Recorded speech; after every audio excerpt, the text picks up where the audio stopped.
कोणता आश्रम?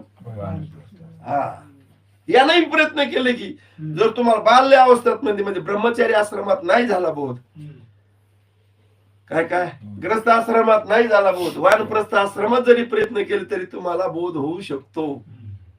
ध्यानात ठेवा. काय काय बोध पुढे संन्यासी आश्रमात बी बोध होऊ शकतो. खटवंग राया कोण्या आश्रमात होते? तो आश्रम शेवटचा आश्रम म्हणजे काय? हा, संन्यासी आश्रम. म्हणजे आता चित्तात कोणत्या प्रकारची काहीच राहिलेली नाही. ती अवस्था आहे. आता तुम्ही संसार मुला बाळाच्या स्वाधीन करून दिला. आता तुम्ही फक्त भूक लागली तर जेवण करणे, गुपचूप जे दिलं ते खाणे, मुकाट्याच हरी हरी करीत बसणे, याचं नाव संन्यास आहे.